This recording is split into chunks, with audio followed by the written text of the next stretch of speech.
Welcome to the Just Women Sports Podcast, where we talk to the biggest athletes in the world about the untold stories behind their success.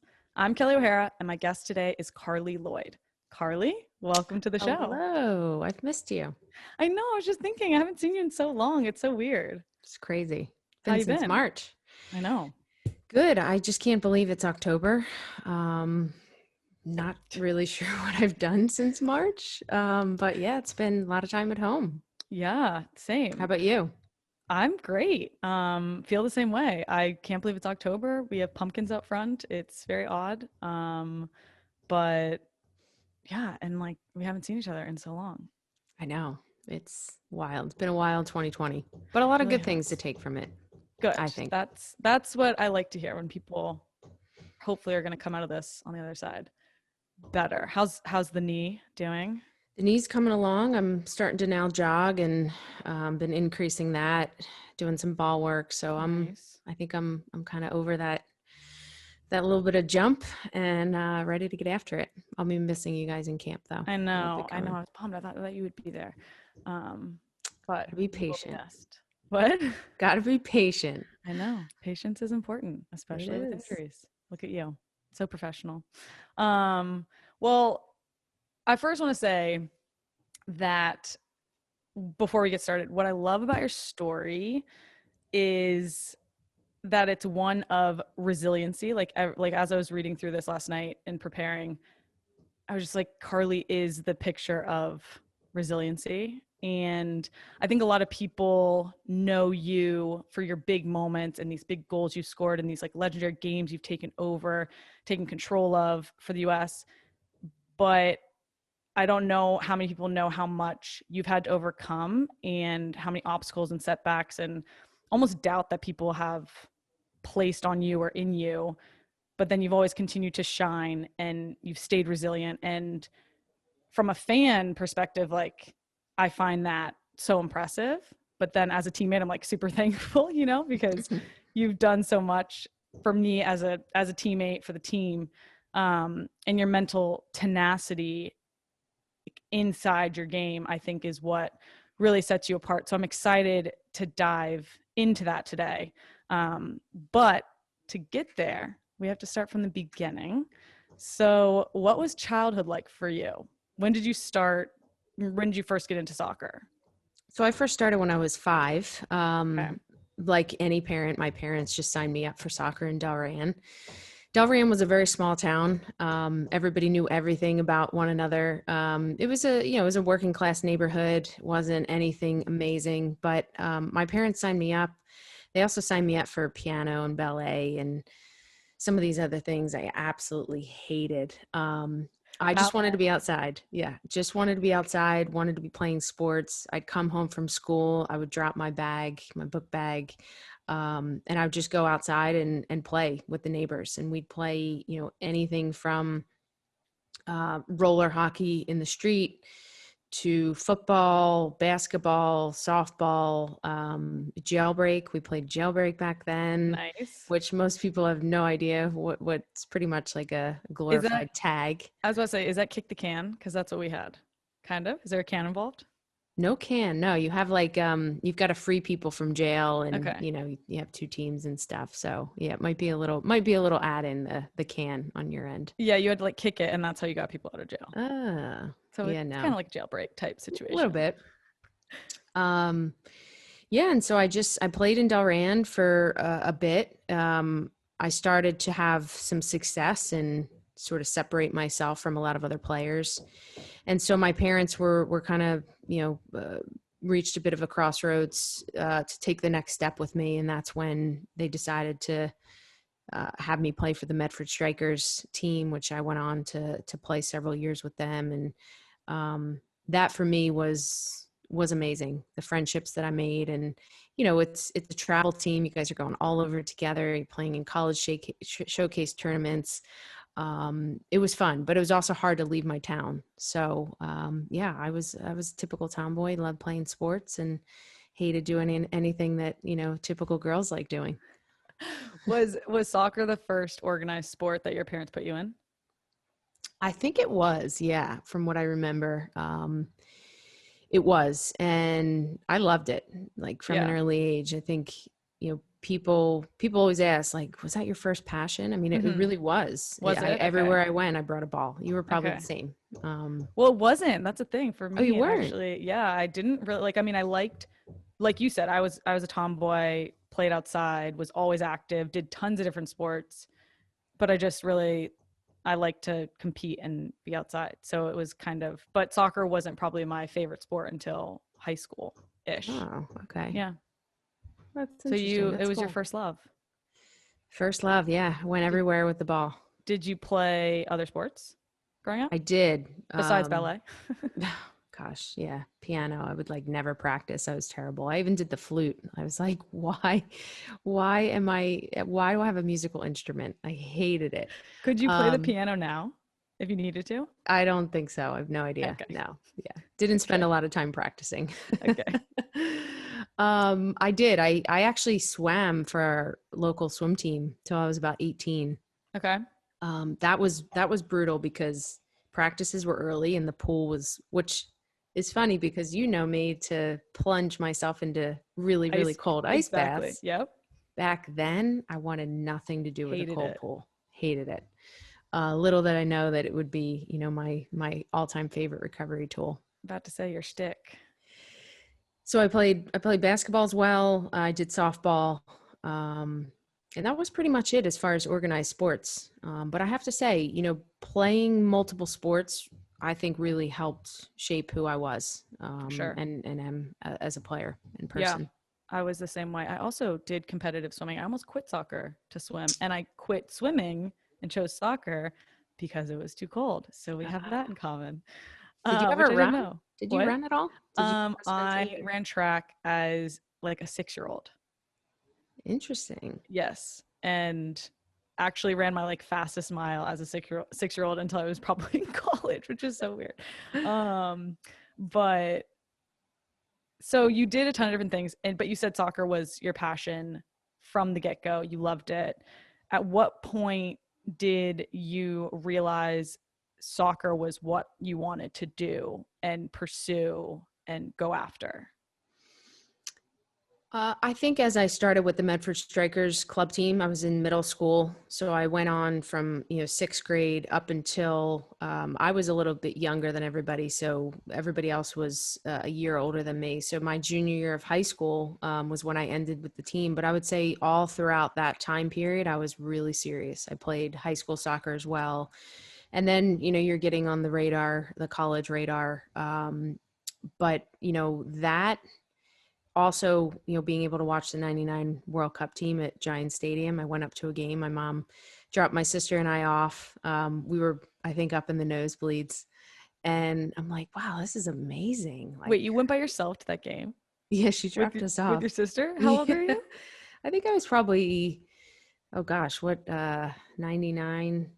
I think I was like 15, Okay, 14, okay. I 15. thought you were Yeah, like I wasn't too 10, but young. that's wrong. Clearly. Yeah, I'm pushing 40. So, but no, it was, I was like, this is unbelievable. Packed stadium. Yeah. Jerseys on back. Yeah, it was cool. So that definitely played a role in me wanting to do that, play for an Olympics, play for my country for an Olympics, World Cup, you name it. So you think that was what planted the seed? Because was that the first time that you had seen the women's team play live or at all?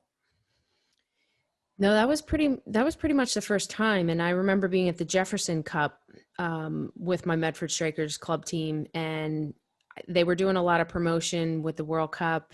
And I even met, I think Fawcett was there, Foudy may have been there. I've got this poster with their autographs on it, which is really funny. It's funny how Right? things have kind of come full circle. So yeah, that was they played a huge role, just like we're playing a role in this next generation of players. They played a huge role in me and what I wanted to do. So at what point did you realize that you had the it factor, that you could, not that you wanted to, but that you could go super far with soccer? Did that happen in high school? Yeah, definitely. I think that I think people thought I had the it factor before I thought I had the it factor. Yeah. I, I was very hard on myself. I still am very hard on myself. Um, I've always just kind of been that player who's always wanted more and more. And so I remember, high school coach, club coach, even college coach, they're like, you could play for the national team. But I just I didn't have that confidence in myself. I didn't really fully think that I could do it. But I had something special and unique about me. And I think that's what people liked. I wasn't the fittest, and I probably didn't have the best work ethic back then, but yeah, I would say it was more of others than me. Isn't that cool? I feel like that's maybe people don't talk about that enough, or maybe they do and I just don't realize it. But I was the same way. It's so important to have these people instill confidence in you, or especially at a young age, to be like, they can see all this potential. And as a kid, sometimes you don't even know what you're capable of, but having people around you that are supportive and believe in you, I think is underrated and super important in getting far in life in general. Oh, it's massive. Yeah. Yeah. So did you play ODP? I did. Okay. Yes. So did you go to any youth camps before college? I did. So when I first tried out for ODP, I didn't make it. Okay. I was devastated. A couple I of didn't players. Either. This is so funny. See, look where we ended up. Love it. It all has a way of working out. It does. I made it the second time, and it was fun. I mean, for us, ODP was the pathway through. It was the only pathway through. I remember, being on the state team, and my dad and another dad of a girl I played with on my club team, we would carpool. We'd always meet at this gas station. And then we'd head to Fort Dix is where our location was in Jersey. And it would be tough because you're balancing club soccer, you're balancing school. It was often kind of later at night. So it was tough getting home at night, but yeah, ODP was fun. It was tough, especially you went to regional camp as well. Yeah, that's where I got cut. I got cut from pool to team for regional. Process. And did you guys have the lists? Like you had to go down every morning and see if your name was on that list. It was and apparently my dad tells me that that's how I found out. And I could have sworn I found out from a text message, but I think I blacked out not seeing my name on the list. And that's when I found out. So I just erased it from my memory. But yes, we did, apparently. Yeah. Devastating times. Yeah. So you did ODP. At what point did you start thinking about college? Because as everyone knows, you are a Jersey girl. You were born and raised in Jersey. You went to school in Jersey at Rutgers. You now live in Jersey. You're a Jersey girl. So was it always the type of thing where you knew that you would stay and go to school at Rutgers, or did you look elsewhere? The college process for me, I actually decided pretty late in the game. It was tough. You're trying to pick a school that you somehow need to know if it's going to be, the best situation for you for 4 years. You've got to pick a major. There's a lot of these life changes that you're having to kind of go through. And so for me, I took my official visits, because I don't even know what they do, if they do official visits anymore, but it's changed so much. I went to University of Maryland, West Virginia University. I did a visit at Rutgers. I didn't do a visit at UConn, but I was talking to UConn, and NC State. I actually went and visited. So I kind of, wow, you shunned the West Coast. West Coast. They just weren't interested. I don't know what happened. All right. So yeah, I had a lot of letters written from D1 colleges. I was a homebody back then. I loved having my family be able to come and watch me play. I actually knew and played with a lot of the upperclassmen at Rutgers. So I knew probably 5 or 6 of the girls which makes a big difference, you know, going into a school and feeling comfortable with some players. So Yeah. that helped. But it ultimately came down to West Virginia and Rutgers.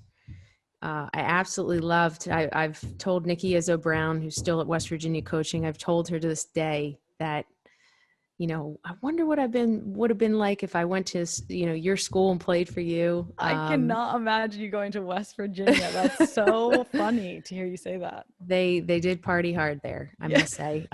Probably why I wasn't really too interested. But she was an incredible coach. I loved her. I thought she was amazing. But there was something about Rutgers. You know, Glenn Crooks was the head coach there. It was his first year. He recruited a really good class that was coming in. That was my class. And I wanted to help build the program up. And I was dating my boyfriend, Brian, who's now husband at the time. We've been, you know, high school sweethearts. Together forever. Gosh, 20 years. So Nuts. freaking cute. Yeah. Nuts, man. So that played a little role as well. Yeah. It was about an hour from my house. And yeah, I just, you know, it was the right fit. It was a good education, and made the decision, and it's played a role in my journey, no doubt. Yeah. Well, it obviously was the right decision for you, because at Rutgers, you were a first team All Big East for 4 straight years, and you ended your career as the school's all-time leader in points and goals, which is very impressive. How was your playing experience at Rutgers? It was great because I had the support from Glenn and Mike and the rest of the coaching staff to just be me. I was an attacker, you know, through and through.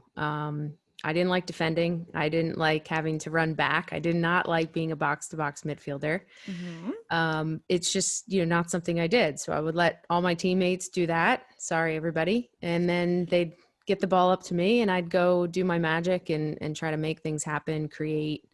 That's just what I love to do. And so I was able to do that. I was given the freedom to express myself. And I think that's what's really key with players today, is that you don't want to put players in a box and not let them express themselves. I think that's what, you know, makes teams so amazing and players so amazing, is to kind of give them that freedom to, you know, to be themselves. But, you know, obviously I had to learn eventually that I've got to become a box-to-box midfielder, The and you've defense got wins to championships. Yeah, exactly.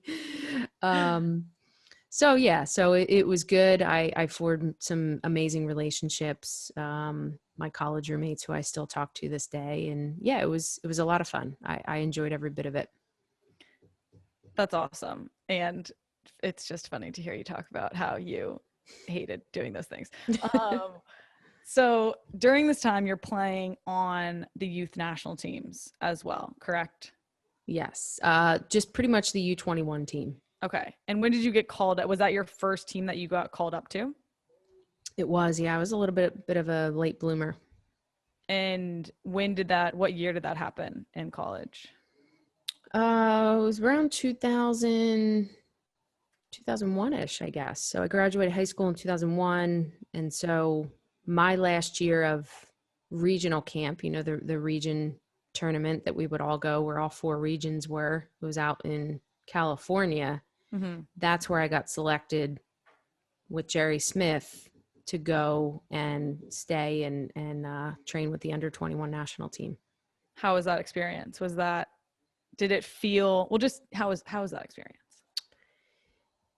It was tough, because I feel that throughout my entire career and my life up to that point, you know, I was always the go-to player. I was the best player of every team. And then I go to that team and I'm sort of out of sorts a little bit. And to this day, you know, I've told Hope, Allie, and Kat, the 3 of them, they were like mean girls. Were they were like, on that guys, U21 team with you? yes, they were so intimidating. Wait, so who was it? Hope, It was Allie, Hope and Kat. Solo, Allie Wagner, and Kat Whitehill. Yeah. And I'm Call them like, out. gosh, you guys were tough. And I came in with Amy Lepelbit.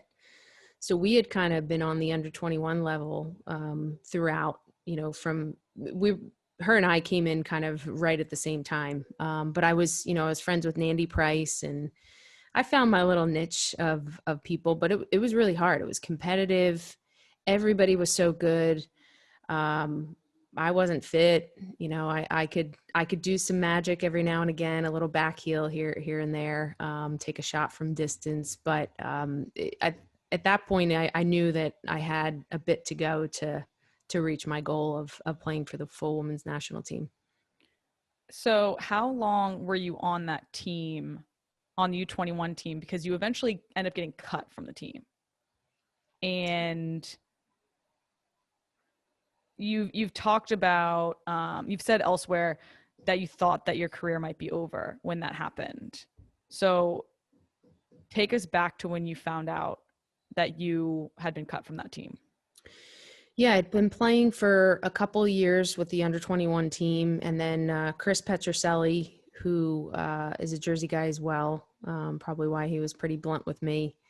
He was choosing his Nordic Cup roster. The under 21 national team, the only thing we had was every summer we played in this, Nordic Cup championship. Yes. And you wanted to get selected for that. So he was doing all of his meetings and going through all his players that he was going to choose for the trip. And then everyone else was going to be sent home. So he got to me, met with me, and he was honest. And I respected his honesty. I didn't at the time, but now I do. And he just said to me, look, you have talent, you do things that not everybody else can do. And I just think that, we're needing more from you. We're needing you to be more fit, to be more consistent.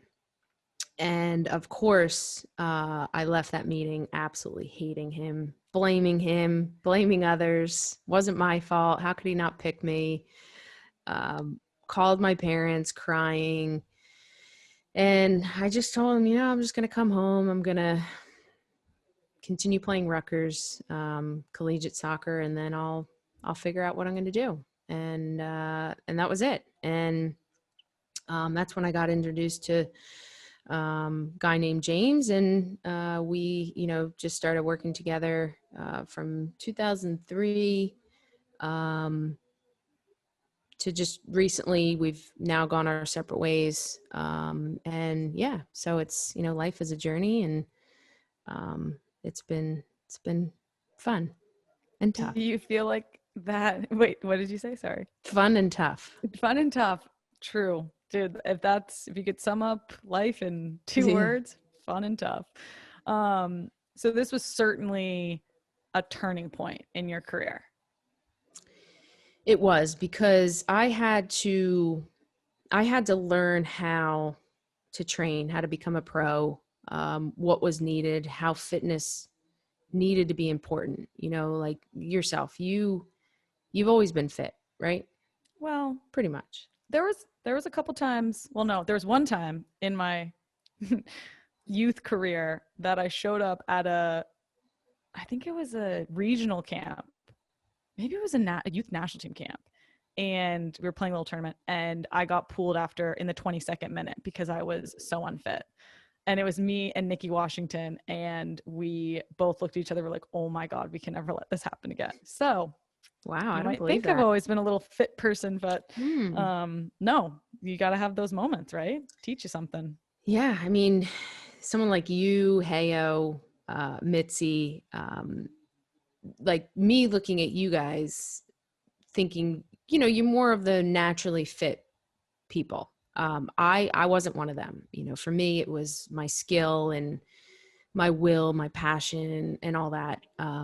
So I had to learn that, this needs to be a 24-hour, 7-day-a-week job.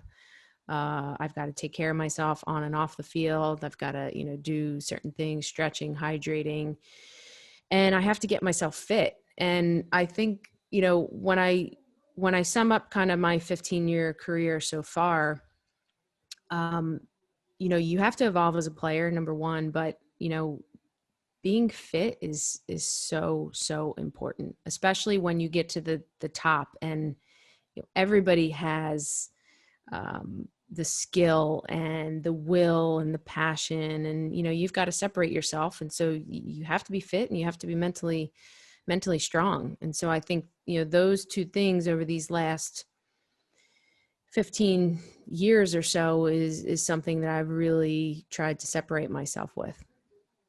That makes perfect sense to me, and you have done that.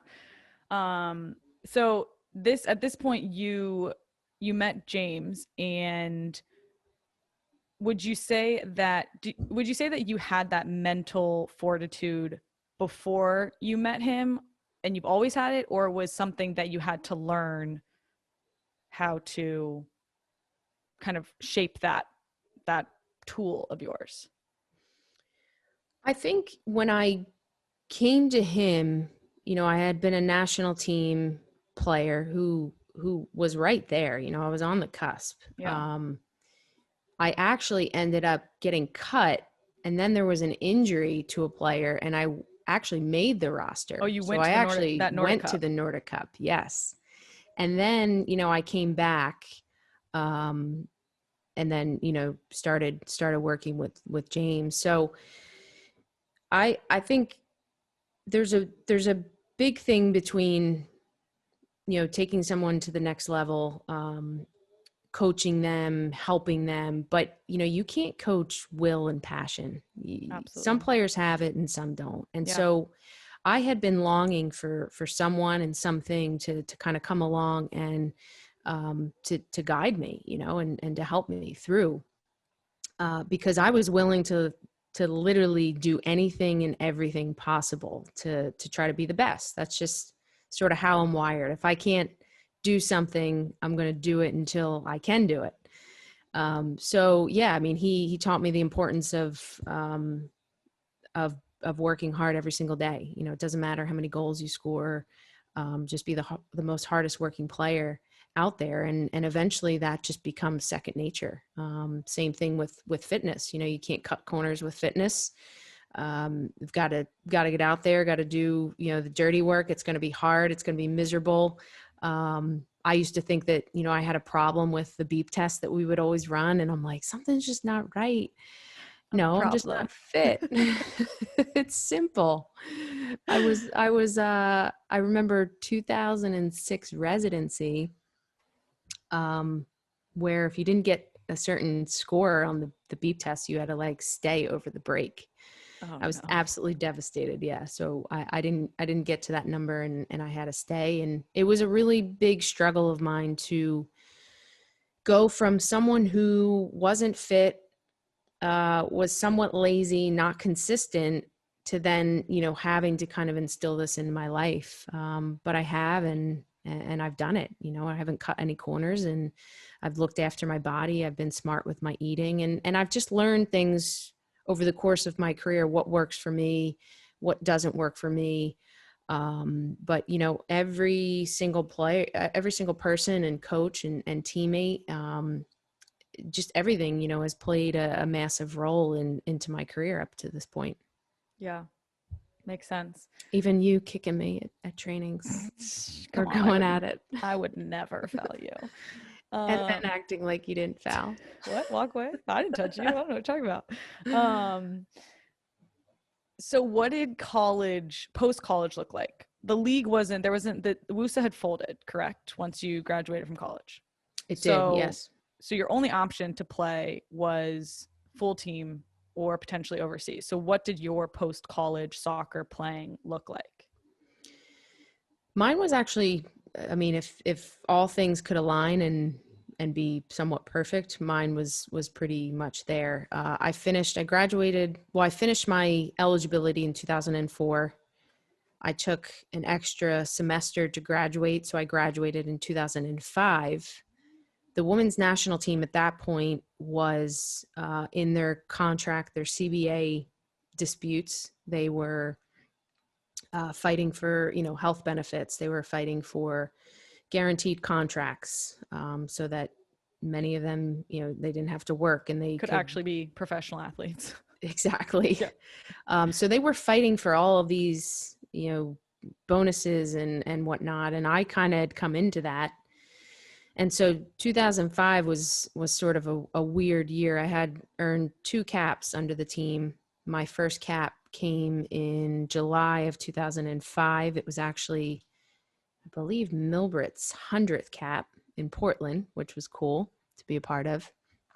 And then a game against Mexico, which I tried to break everything in my way and the goal by hitting this shot as hard as I could, and I actually fell and then came down and broke my wrist. So I broke my wrist the second. No. Yeah. Your second game in your first U.S. goal, scoring your first U.S. goal. You broke. Oh, I didn't score. I didn't. My second cap, I broke my wrist. Yeah. I You didn't tried. I score. tried to score. No, I didn't. I didn't score. I don't even think the ball ended up anywhere close to the net. Oh my God. So yeah, so I played 2 caps, and then have a broken wrist and recovering that, and then 2006, everything was sorted out, and we kind of begun the typical January camp and Algarve Cup and all that, and here we are, 2020. Yeah. So you were in the mix. So you left college, were in the mix. You had your first call up in 2005. Went into 2006. Definitely within that team. That was 2006. So 2007 World Cup year. How are you feeling leading into 2007, into that year, into the World Cup? Were you feeling confident that you'd make the team? I was, yeah, I would say in 2006 is when I started to kind of win a starting spot. 2007 under Greg Ryan was a little interesting. We kind of changed our lineup a couple of times. I was in the starting mix, and then I wasn't in the starting mix, and then I was. So when we went over to China, I started the first 3 games, and then I didn't play the next 3 or so. Not what I expected my first major tournament to be like. It was disappointing on so many different levels. We didn't do well as a team. There was some drama off the field. So it was, it was not enjoyable. And, but it made me stronger in the end, so. So how did you feel when you made your first World Cup team? Were you like, oh yeah, I this is what I expected? Or were you, I remember the way I made my first World Cup team, and I got cut, and then I got brought on as an alternate. So I was elated, but how did you feel when you found out that you were going to a World Cup to represent the US? Oh, it was unbelievable. It was, it was amazing. And I think, that feeling I had of kind of, flashing back to being a, 14, 15-year-old kid watching the 99 World Cup team, and then to now be going there and living out that dream. It was surreal. But I must admit, I've always been someone with tunnel vision and not getting too high, not getting too low, and just trying to kind of stay even keeled and just focus with what I needed to do. So I was extremely excited. It was a far journey to head over there. My parents actually went to the games, and Brian went over as well. And it was just hard. When I look back at that World Cup to kind of where I'm now, I've changed immensely, but it's something I'll, cherish forever. I watched a lot of 90210 shows with Marcy Jobson, which was a lot of fun, and some quality time with everybody else there. That's hilarious that that's what you remember from that World Cup is 90210 shows. So you touched on it a little bit. You started, or you played in the first 3 games of that World Cup, and how World Cups are positioned. You have your 3 group games, and then you go into the elimination rounds. And in the first elimination game, you guys were playing England, and Greg Ryan decided to not start you. How did you handle that? I was pissed, of course. it was just an emotional roller coaster. Because like I said, I wasn't in the starting lineup right before, and then I was, and then to play the group games and then to not play in that game, it was very disappointing. But you and I know that, this team, you've got to prepare for anything and everything. And, you don't know what's going to happen at any moment. Something can change. And so I just, handled it the way I could. I eventually, got on and played very few minutes, and just, did what I could to help the team. Yeah. It is true. You have to be, anything can change at any minute, and you have to be ready for anything, which leads me into my next question, which is about the Brazil game of that World Cup, that was the semifinals Mm-hmm. against Brazil. It's kind of a notorious game at this point in US soccer history. Greg Ryan benches Hope Solo, who had been the starter the entire tournament, starts Brianna Scurry, and US loses 4-0. How you stood by Hope after that with everything that happened. Hope criticized Greg in the media. There was a lot of turmoil. Give us a little insight into that time. Well, that game was embarrassing, number one, but I feel like it just kind of summarized that trip. Unfortunately, it just, we had the players. We were pegged as a team that was potentially going to win that World Cup, and we fell short of it. We fell real short of it, and it was disappointing. There were a lot of emotions, that game in particular. Hope it felt like to yank her at that moment, it's just kind of uncharacteristic of a coach to ever do, especially Very odd. In the heat of the moment, in that particular moment. Scurry is an amazing keeper, and there's no doubts on her, but it's something to be said of, having not played up until that point. So Hope and I actually, weren't extremely close until this moment. Okay. I've always tried to look at situations differently. I've always tried to kind of remove my emotions, right then and there, and kind of take a step back and just try to view it in someone else's eyes, if that makes sense. And so what was happening to Hope, she spoke her mind in the media. I can't sit here and say that, she shouldn't have. It was what she felt at the time, and she said it and did it.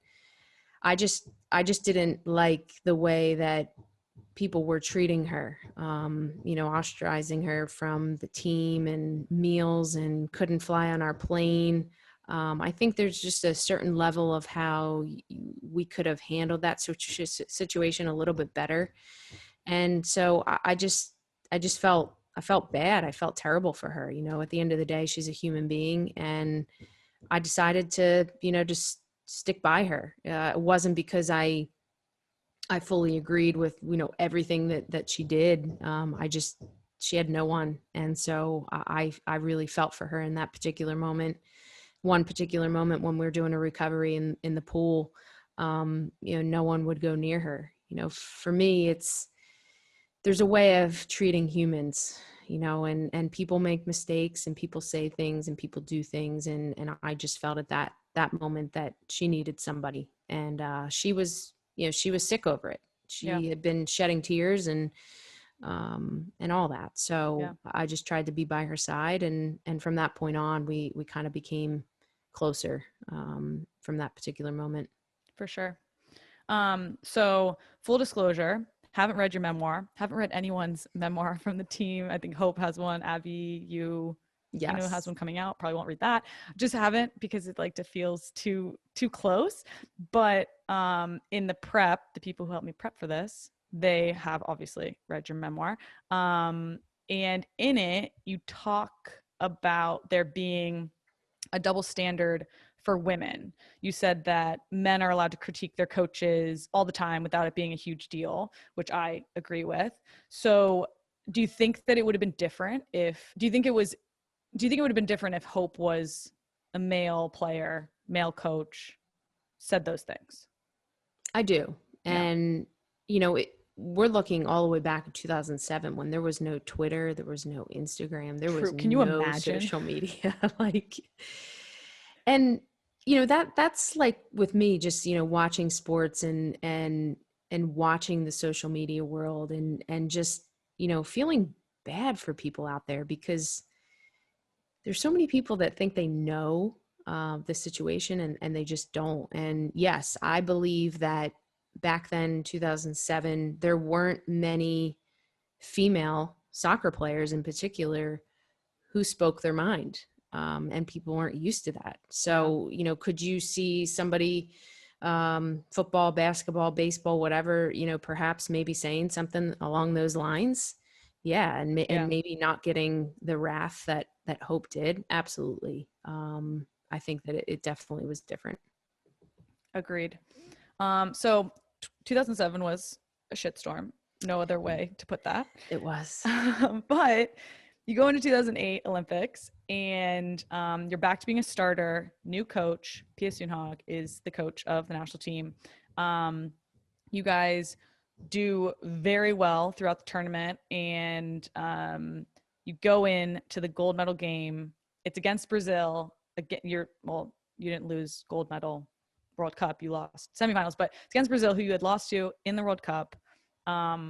It goes to extra time, 0-0, and you score the winning goal from outside the box. Carli Lloyd blast. See, even though you broke your arm the first time you tried it, it paid off. You take those shots. Put me in your mind during that game. Walk me through it. Give me the card. What was happening? Well, I just have to say the 2008 Olympics was probably one of my most special team wins, not taking away from any of our wins that we've had together. But I wasn't on the team then. That hurts. I know. Just kidding. The other babies of Tobin, A-Rod, and Cheney were, which I know they were crazy babies back then. But it was there was a lot of things. We didn't have Abby, and I don't need to speak on Abby. She's the most dominant force that played for this team. A true and total winner. Somebody who I, have cherished playing with all these years.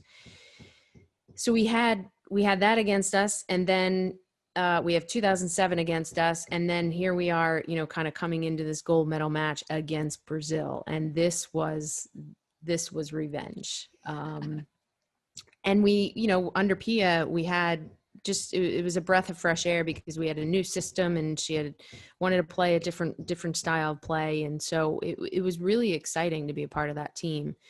That match, I had been playing every single minute up until that point. I wasn't fit back then, but I just, was pretending that I was. You still weren't fit? What are you talking about? Oh, I was not fit. Oh my gosh, Carli.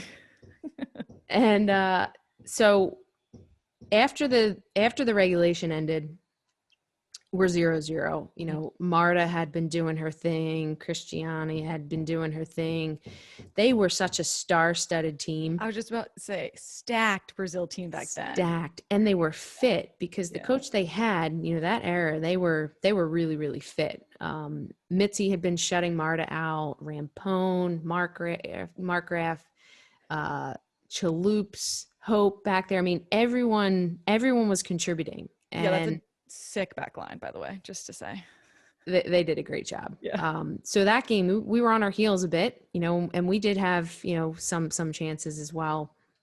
But after the regulation ended, I remember looking over to their team, and they were all keeled over, and their hands were on their hips, and we were all standing tall and strong. And in that moment, I said, we just have to keep going because we're gonna get that one opportunity, that one chance. And sure enough, we did. It was actually a Cheney, A-Rod, and me kind of sequence that went on, and I took a touch that just beat the defender and cleared me a path to hit it on goal. And the way that I struck it, it was low but it bounced right under the goalkeeper's arm. Still So remember that. it was a perfect bounce. But yeah, it was one of the most exciting times of my life, you know, to come home as an Olympic champion. And it was special. I mean, we'd love to have had Abby there. But you know, everyone was kind of writing us off, and we all found a way collectively, and everyone played a role.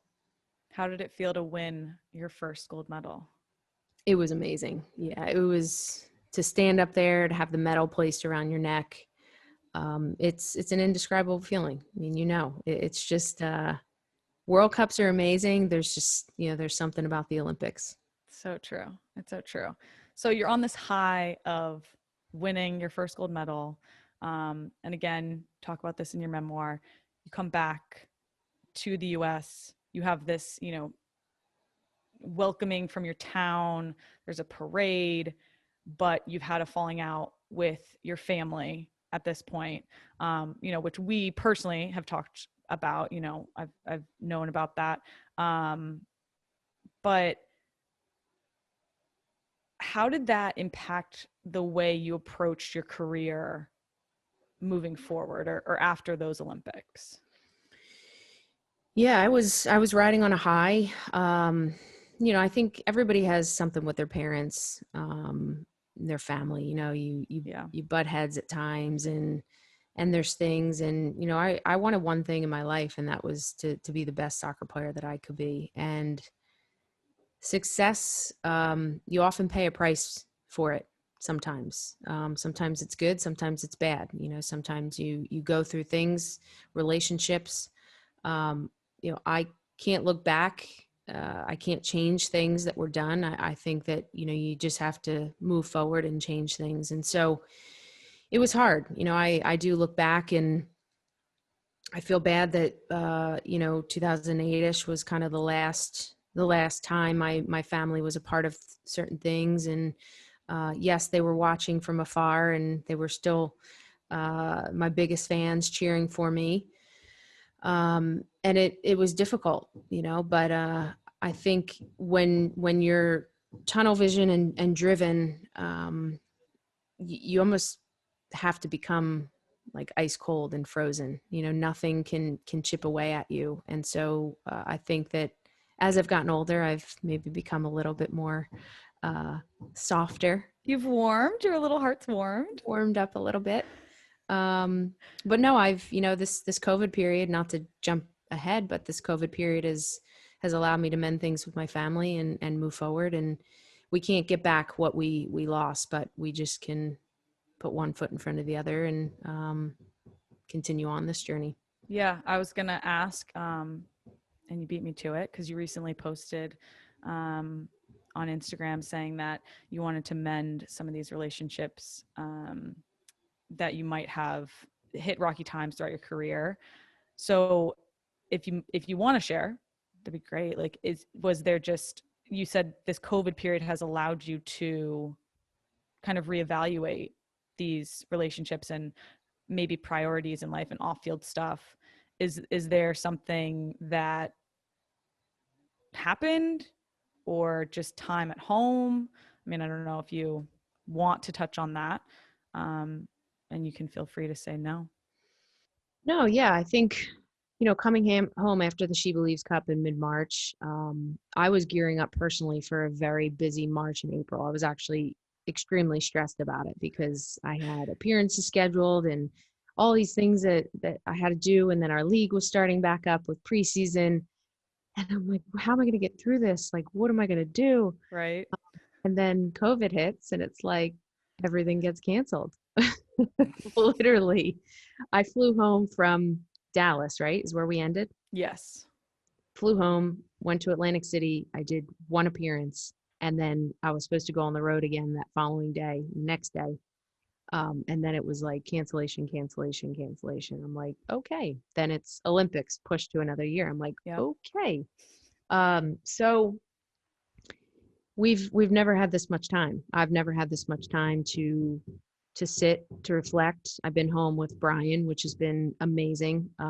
We've connected more than probably ever in our entire relationship. And I wasn't busy, and I was injured. So I've I've gotten to kind of live a little bit, as sad as that sounds. I've, been able to spend more time with friends and family. And so, yeah, I've just gotten some thinking. I think things presented themselves in a certain way. And I've had to just figure out what's best for me, what's best for Brian, my family, and do what I need to do. And so I feel really good about things right now. I feel really good about where I am as a person, as a player. My knee's doing great, so I'm on the mend with that. And yeah, it's good things. I mean, it was having my family over here just recently. Yeah, it's been 12 years. So Yeah. I've been speaking to my sister for about 4 years now, since my book came out. I've met up with my brother during this whole COVID period as well, and my parents were kind of the last. So it's, we're, I guess, one big happy family somewhat again.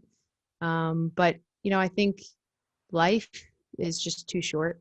You get older, you realize what's important. I think I'm at a point in my career where I can still be driven, but I can also know the balance of life and my career. So every day life teaches you something. So I'm It's just true. here I am and just moving forward with everything, feeling pretty good. Well, that makes me so happy. I even texted you. I was like, I don't know I what know. happened, but I it appreciate just that.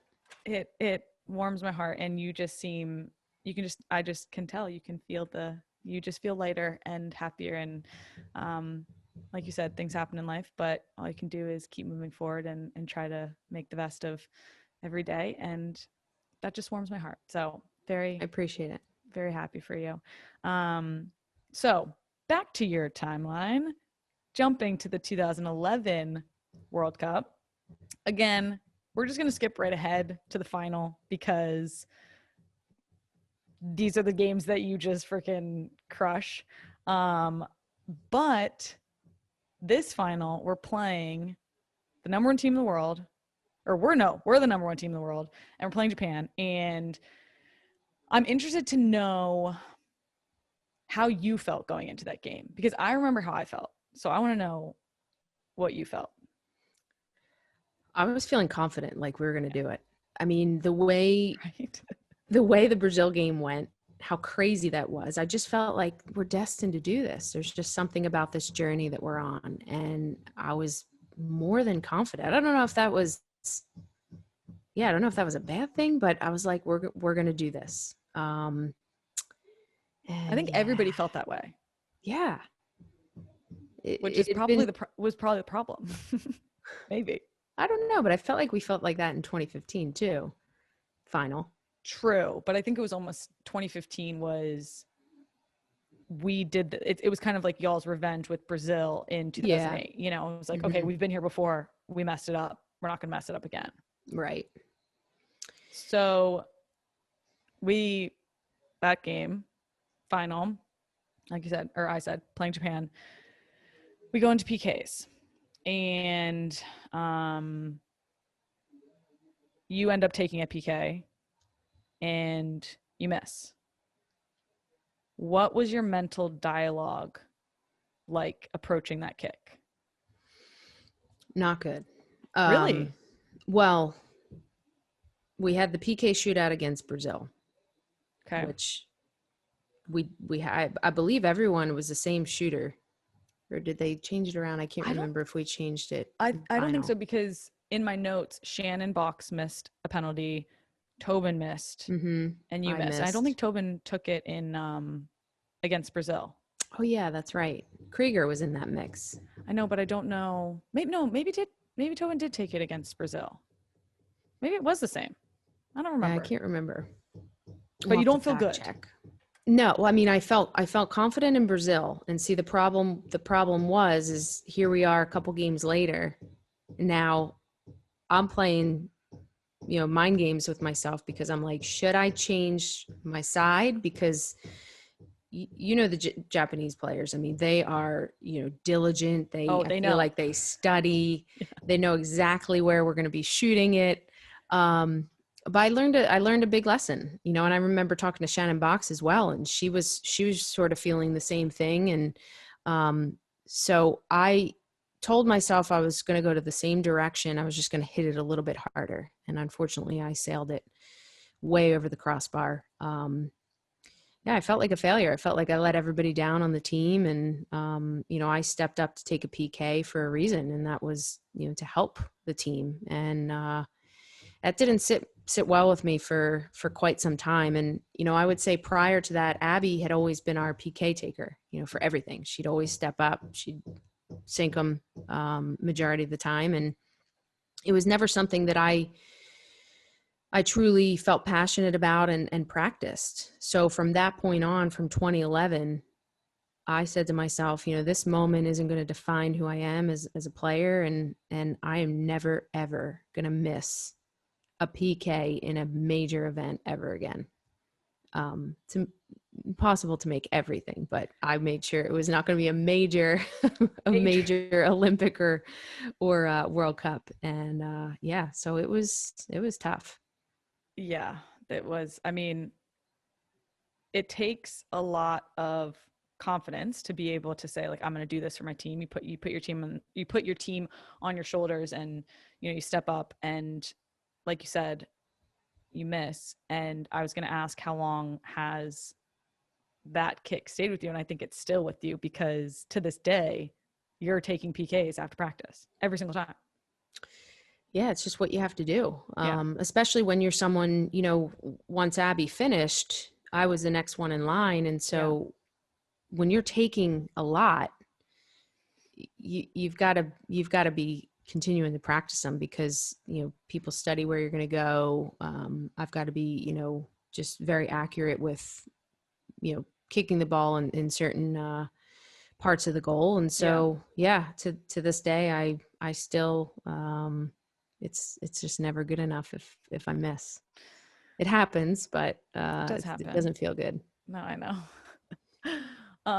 So we talked to Alex earlier on the show, and we both thought that quarterfinal game against Brazil was this turning point in U.S. women's national team history, with Abby's, you know, late header and just the drama around it, the PKs, everything. Would you agree? Do you think that the team's popularity changed after those games? 100%. Yeah, I've said that in multiple interviews. I think that from that point on, everybody started following us. Like, we were America. We were like the dream team. You know, everyone wanted to watch us. Everybody wanted us to be successful. So maybe it was just better for all of us that we just had to wait 16 years to win the first one. Exactly. Maybe we needed that momentum, you know, to everybody to get on board. And that's so true. Social media, and it just became this big thing. You missing your PK was meant to be. Yeah, thanks to Boxy, Tobin, and I. You guys planned that for that specific reason. Well, so we come home to fanfare of, like, people being excited, and I remember thinking, we lost. Why are people happy? You know, we didn't win, but people were still so stoked that we had done so well. We had these crazy wins in games and that sort of thing. So that leads into 2012, and another interesting part of your career, which, it's funny, I didn't remember this happening, but then reading over it, I was like, oh, I kind of do remember this happening, because 2012, we met in 2010. And that year for the Olympics, I was playing as an outside back. I was starting. I was freaked out. I was like, don't lose this for the other players. But you were starting midfielder, or at least what I can remember, but going into the first game of the Olympics, Pia doesn't start you. Is that correct? Mm-hmm. And she starts Shannon Boxy, and Boxy ends up getting hurt in that game. So then you're back on the field. So how did you react to that coaching decision, which was very similar to what happened in 2007 World Cup with Greg Ryan of, you'd been consistently starting and then moved to the bench. Do you feel like you had the same reaction? Yeah, a little bit. I would say my benching came when we played in Philly. I had a lot of friends and family come. I was, worried about tickets and this and that. And, you want to perform well in front of your home crowd. For But I sure. actually gotten taken out at halftime, 45 minutes. We played, I think we played China. So it wasn't my best game. And that was the moment I lost my spot. And then, we had came home for a little bit. We went and played in Sweden. Oh yeah, I that's think right. Sweden, and we had another game. I forget who else we played. I don't know if we played Norway or something. Mm-hmm. And then we went to London. Yes. I was devastated. I mean, I was in tears. I was pissed. I had been starting for Pia for, I mean, it was like multiple games. Yeah. I mean, she came in 2000, end of 2007, and you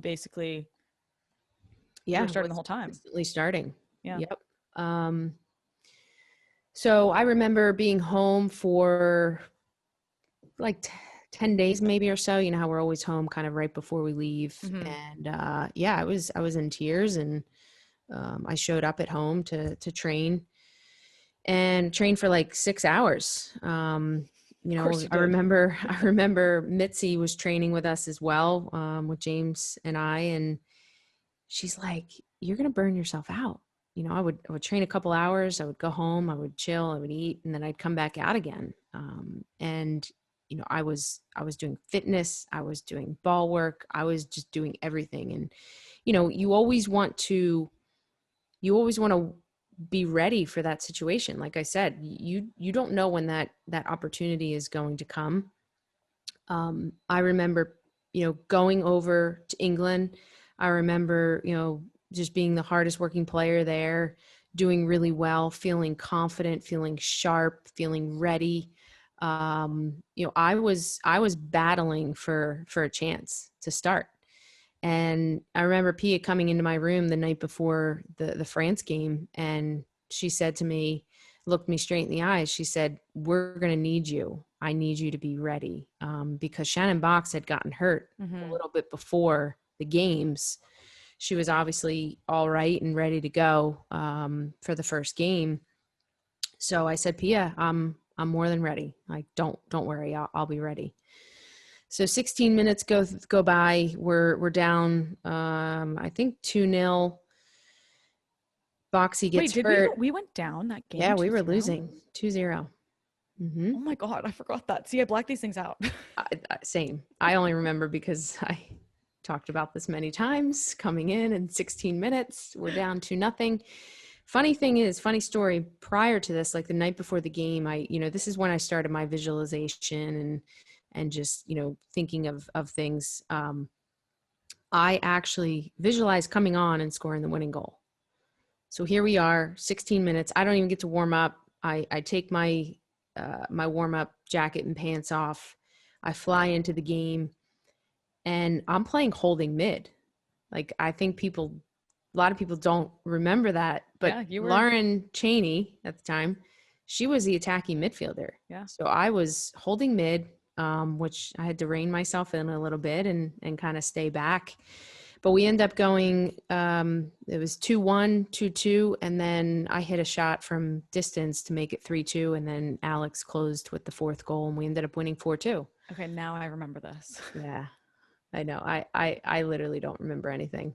I just remember that situation because of my own personal situation. Did you feel like you had something to prove? Do you think that was Yes, that motivating you? it was, because I almost felt like, players have bad games. It's impossible to play great all the time.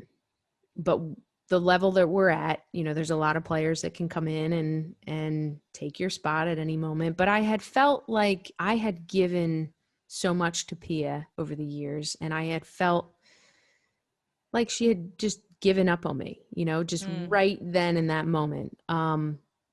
I I can't falter for it because, you know, did it give me that extra gear? Yeah, probably. Would I have done what I did? Maybe not. I don't know. But yeah, it motivated me more because the minute I got on the field, 16 minutes, my whole mindset for that whole tournament was to never give the coaches any ammunition to take me off that field. Like I had to do everything possible. And I wanted to help the team win. I mean, I want to win. So yeah, so it definitely motivated me for sure.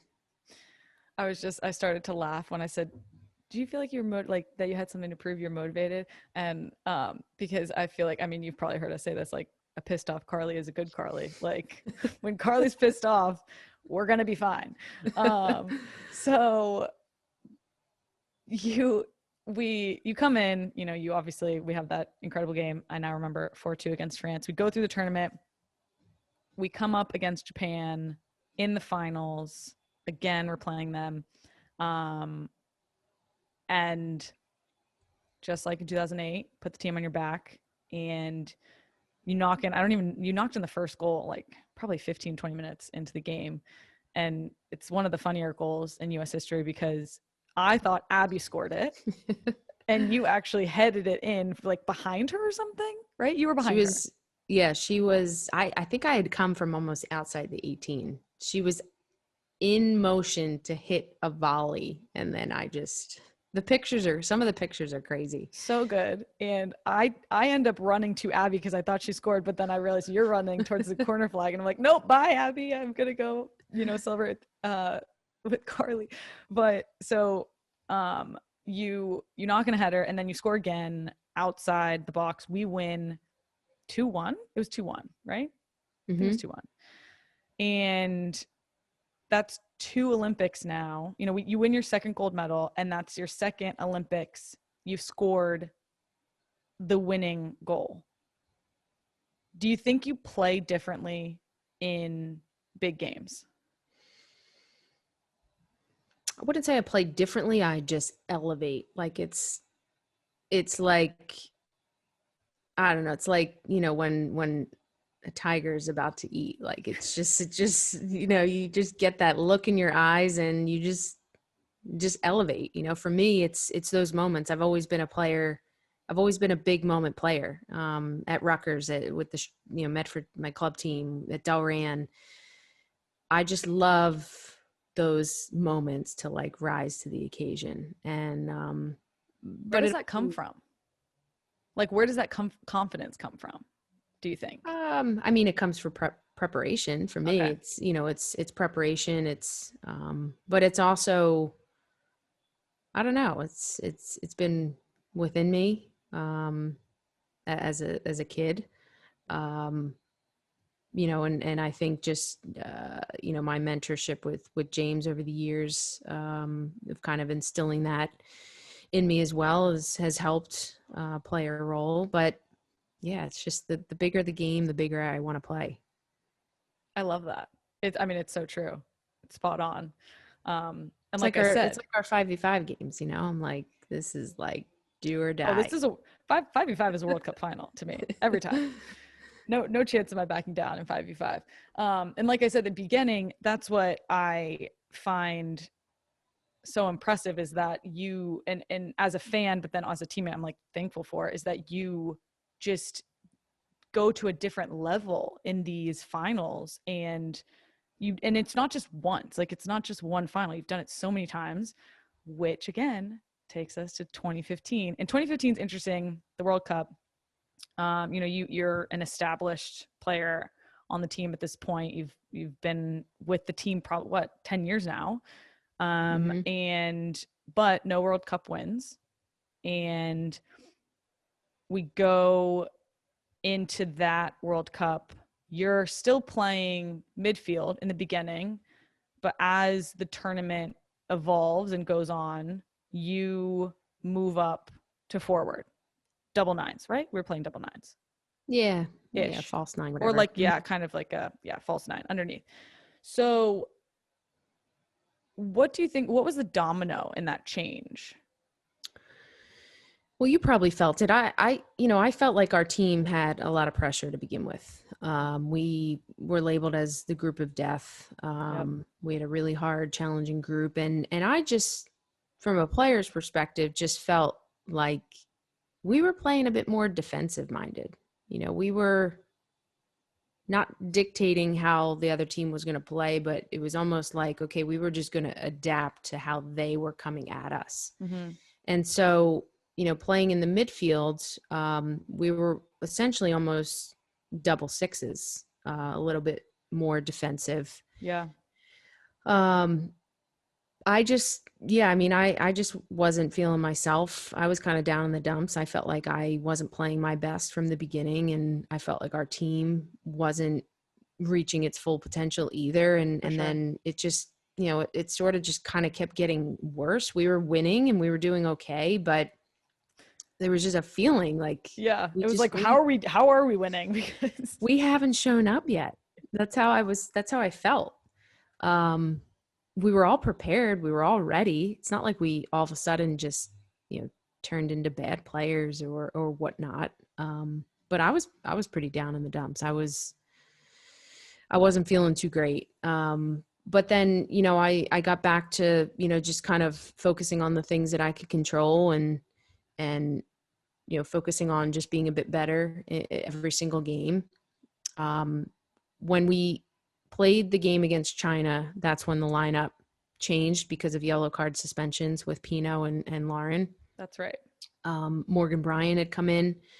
She played more defensive, and Jill met with me and said, let Morgan Bryan just kind of clean up things behind you and you push up.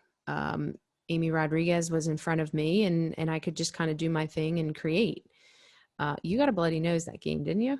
I did, because I didn't do what I was supposed to, I don't think, in the box, and went up for a header. I shouldn't have done it. I think I was jumping and you probably should have been heading the ball. Yeah, it's okay. Yeah.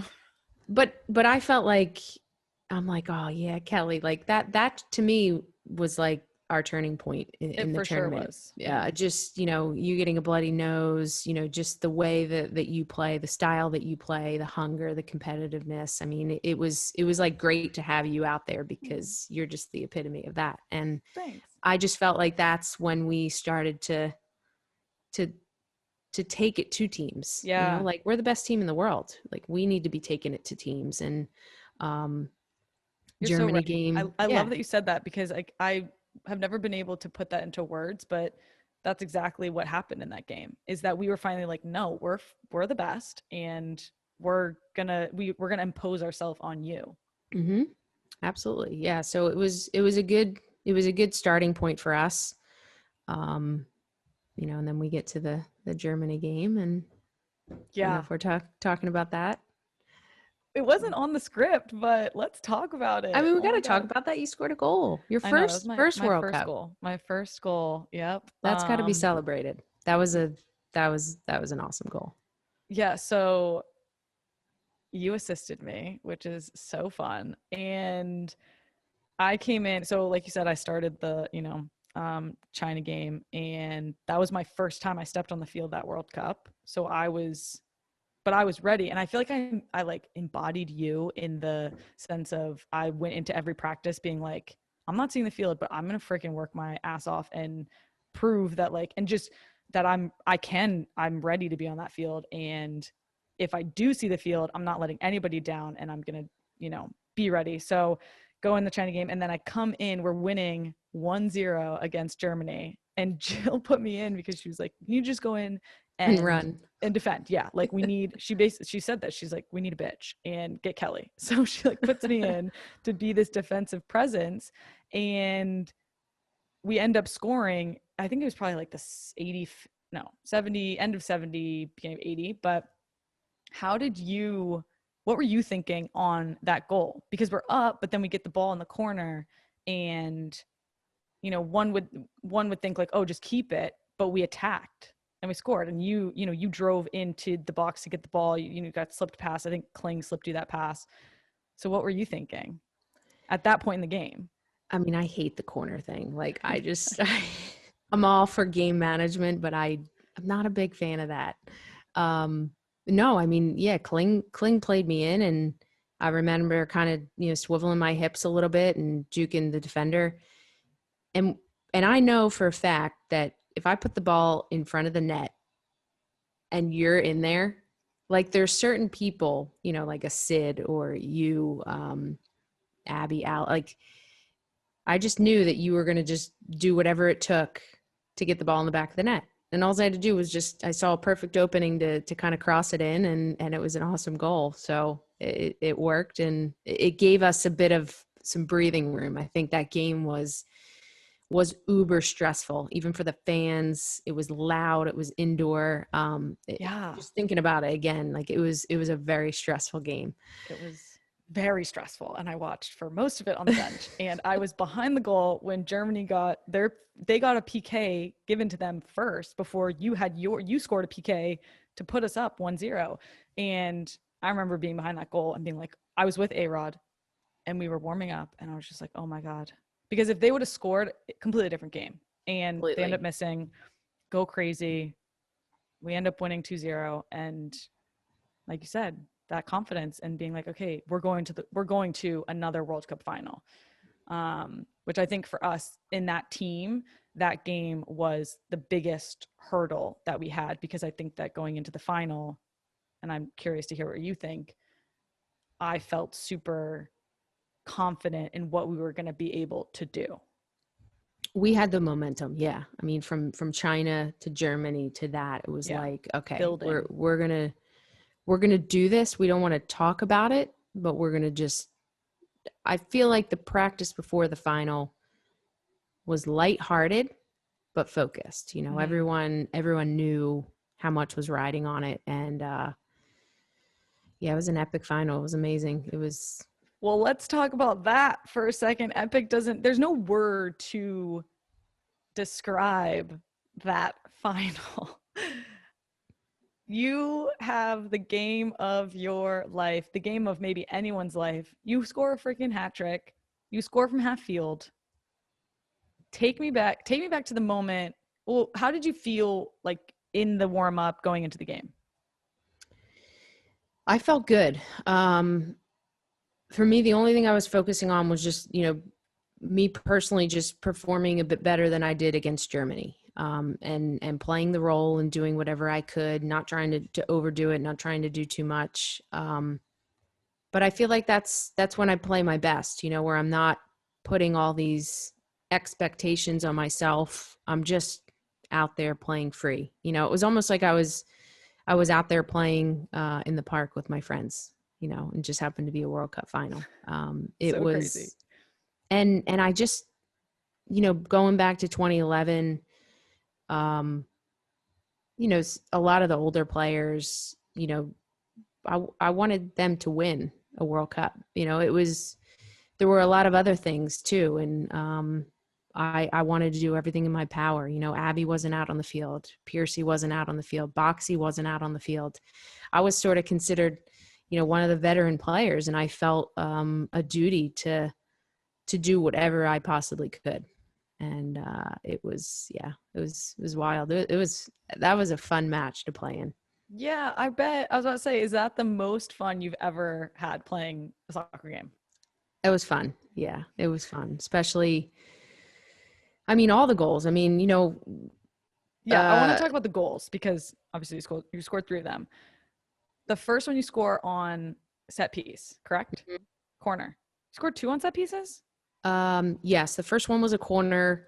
The second one was a sort of a free kick outside the box. Yeah. So the first one, I remember the corner, because we had not elaborate set pieces, but Tony was our set piece guy, and he draws this one up and it executes perfectly. And mm-hmm. I remember being on the bench going crazy. So what went through your mind when you scored? Well, before the game, that first play was designed for me. I was supposed to wait outside the box and then just come charging in. And, for something like that, like you've got to anticipate where the ball's going to go versus the other way around.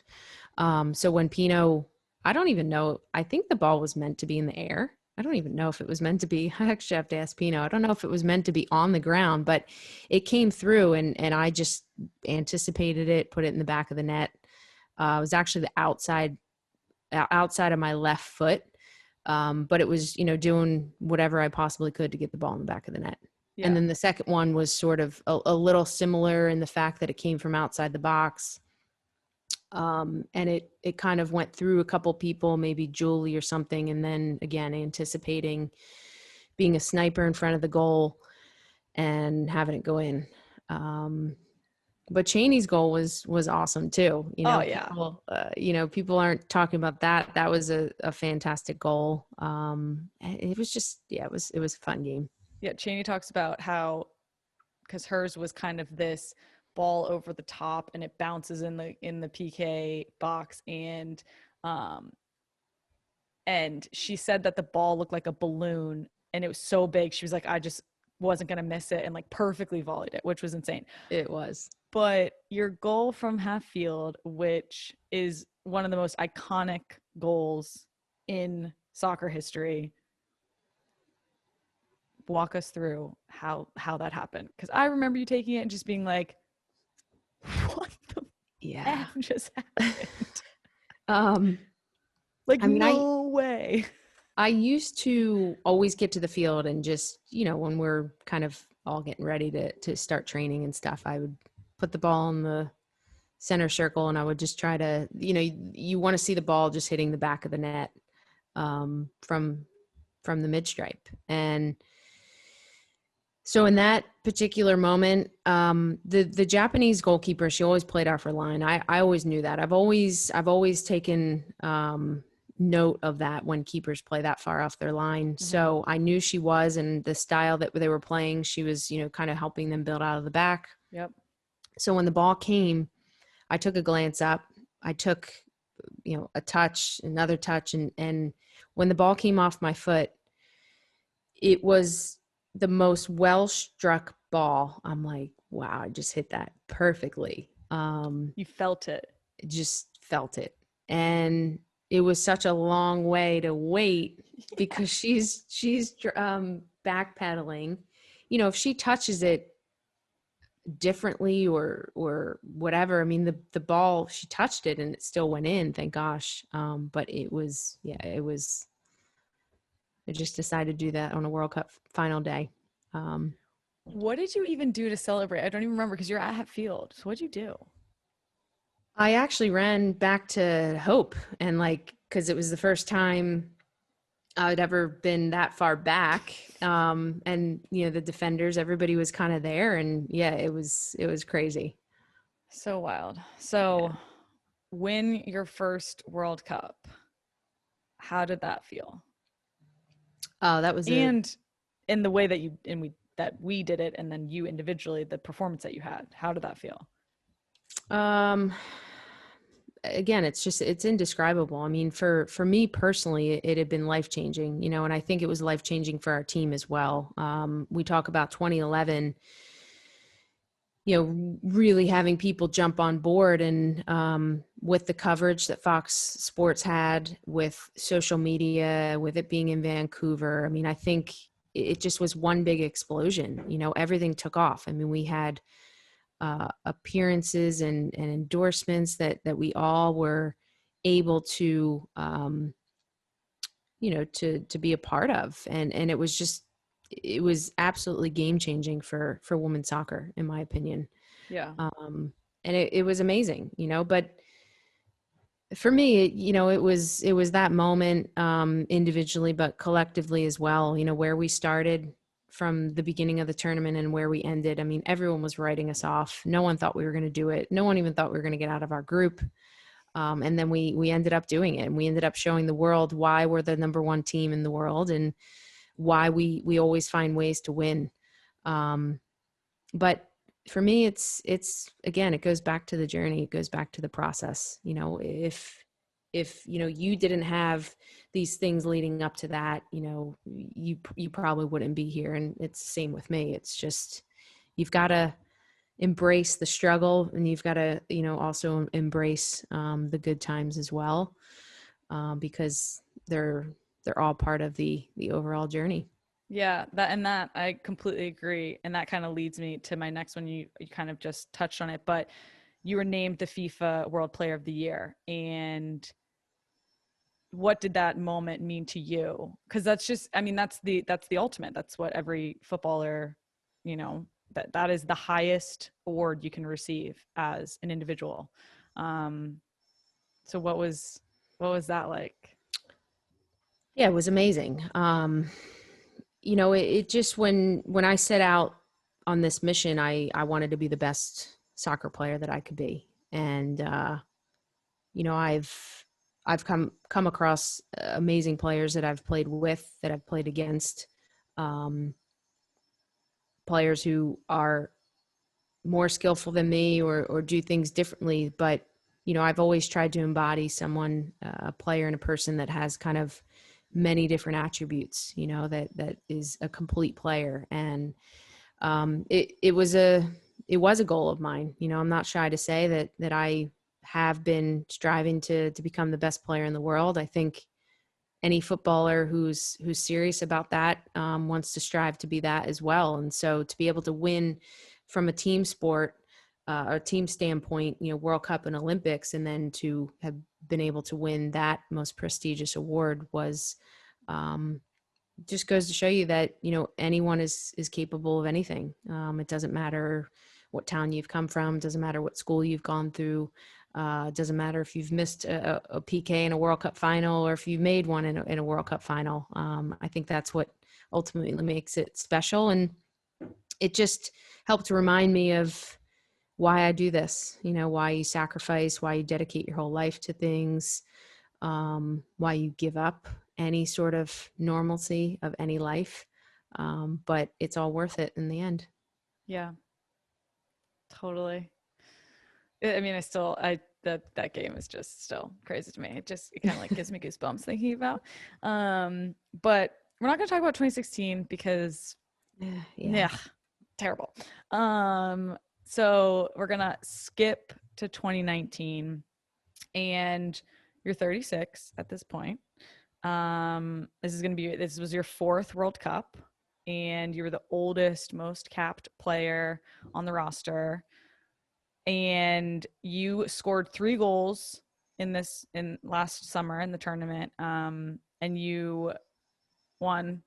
I think the old things are funny, but becoming the oldest American to ever score in a World Cup, and you were the first player to ever score in 6 World Cup games in a row. So you had your 2015 goals, and then in 2019, and we end up winning the tournament. But during the tournament, you you made headlines saying you deserved more playing time than you're getting, and then after the tournament, you called it the worst time of your life and your career.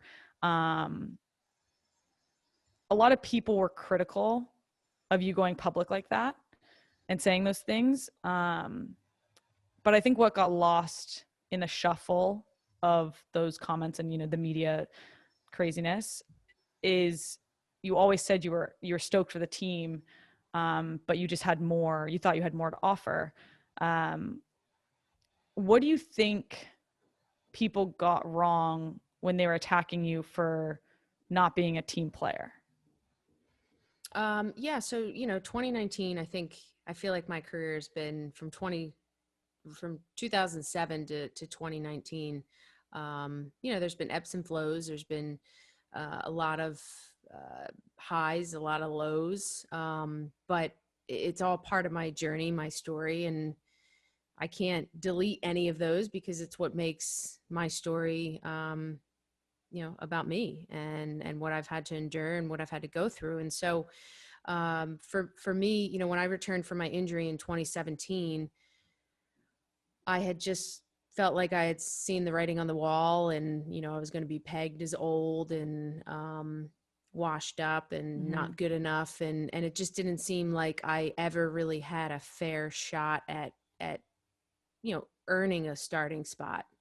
I was playing center mid when I'd first come back, and then eventually, was told that I was going to play in the number 9 position, which, was great to me. It was another opportunity for me to try to become good in a different position. And so I embraced that, and I competed day in and day out. And it was the same thing from when I started on the national team in 2005, to be the hardest working player out there, to give it my all.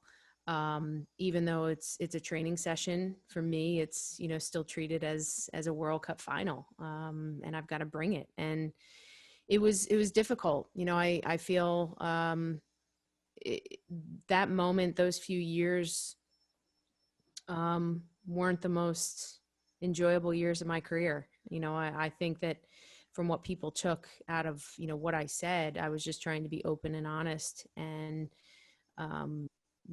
to just tell people that even though you may think that you deserve something, or you may think that you could be playing and doing well, sometimes it just doesn't work out for you, and you can't give up, and you've got to give it all you have. And that's ultimately what I did. I didn't label it as being the worst thing in my life, because there's a lot of other really bad things that can go on in your life, but it was probably a real ultimate low, and probably the worst in my playing career. Yeah. So when we get to the 2019 World Cup, I just had to be the best teammate that I possibly could be. I had to, when my moment come, give everything I had to help the team. If it was 30 minutes, 60 minutes, 90 minutes, 10 minutes, I had to do whatever I could. And it was hard. I'm not going to sit here and say that, it was hard coming in for 10 minutes the last 4 games of a World Cup. But that was what I was dealt with. And I can honestly say that I did everything I possibly could. Everything. I left it all out there, games leading up to the World Cup, games at the World Cup. And I was proud of everyone. We all collectively found a way. Every single player on that World Cup team played a role. And I thought that was really, really special with the 2019 World Cup team, is that, it was everybody. And certain players stepped up, and Pino did her thing, and all that. And, but it was incredible to see. And I was really proud of every single player, because it was special. I was still part of that. So it was still amazing. Yeah. No, and I have the light shining on me like I'm an angel, which isn't a bad thing, but, I respect that you said that, because I've been there before too. Like in the 2015 World Cup, lead up to the game that I played, or like finally started in, those weeks were the worst weeks of my career, because like you said, you felt like you had more to give, and there's no faulting that. I think that that's something to be respected. You see yourself as, you have a lot to give to the team, but regardless, you're going to play whatever role you're asked to play. And so I think that, I mean, like I said, I respect that. I've been there. I've felt that. And it's not to say that you're, I don't know, a bad person for saying like, oh, this was terrible. No, it was, because you're a fighter. You want to be out there. And that's the definition of a great player, Exactly. I think. So I think everybody has to feel that. If I was okay and just accepting of it, I mean, I shouldn't be there. And I remember telling Jill, she's just like, well, just accept it.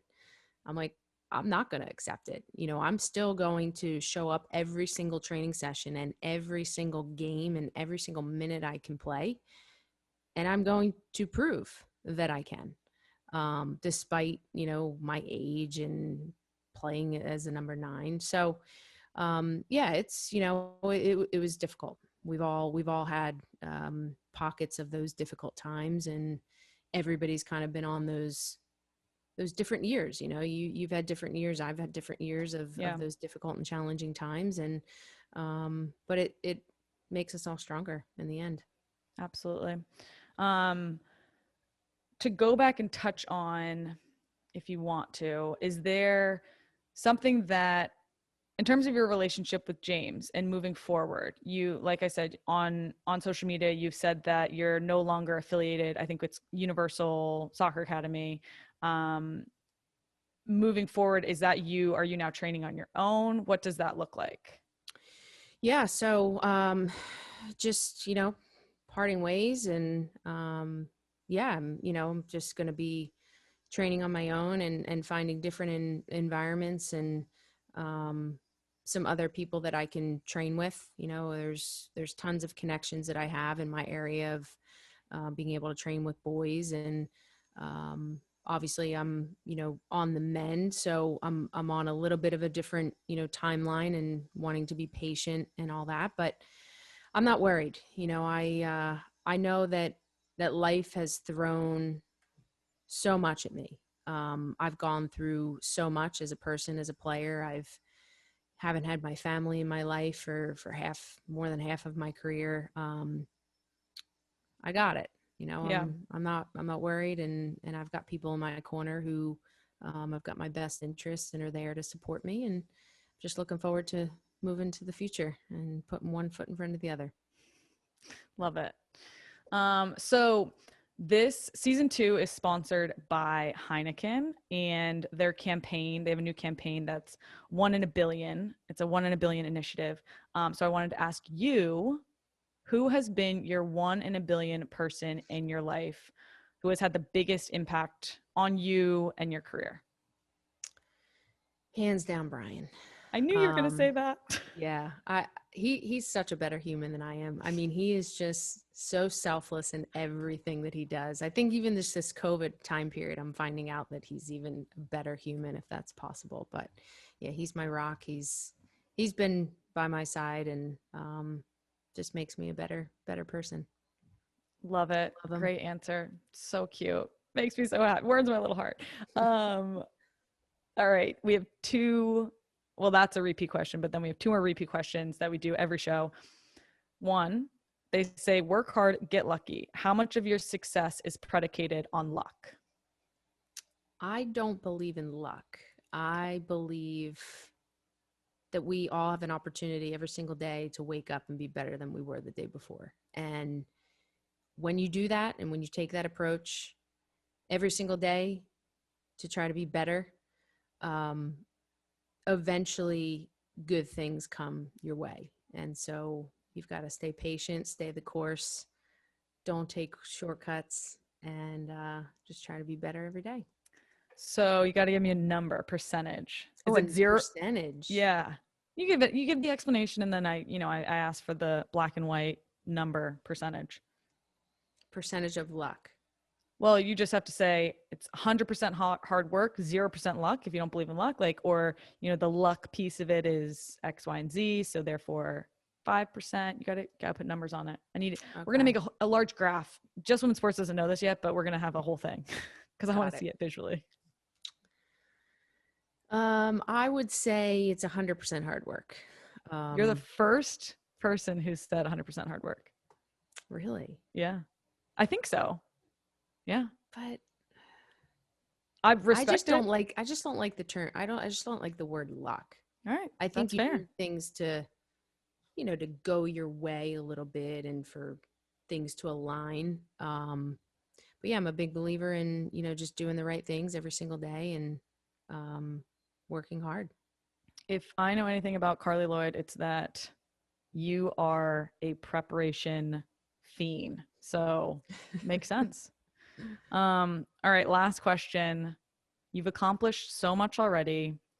Where do you go, or where do you want to go next, and how do you keep pushing? Well, I'm reaching the tail end of my career. Been hopefully afforded another year opportunity to continue with the women's national team. Be a dream of mine to make a 4th Olympic team next summer. To win an Olympic gold medal would be amazing. And then we'll have to see what happens next. But I think maybe some babies in the future are going to have to, the clock is ticking. Yay. But yeah, we'll see. Awesome. Well, Carli, thank you for sitting down, taking all the time today, because we have talked for a very long time. And I'm thankful that I've gotten to play with you, to call you my teammate, to call you a friend. And I'm proud of everything you've accomplished and what you've done for this sport and just soccer in general. has been awesome to watch. And I know that you still have, a little bit left in that tank of yours. And if I know anything, you're going to empty that tank. So I'm excited to see how you close out your career. And again, thank you for being here today. Yeah, I appreciate it. You've always been super supportive and keeping it real with me. So I appreciate that. Try to keep it Not real. so much the kicking on the field sometimes, but I think I've dished that out as well. But no, I've always loved playing with you, and hopefully we continue to have a little bit more left of sharing the field together. Fingers crossed. I think we do. All right. Thanks, Carli. Okay. Thank you.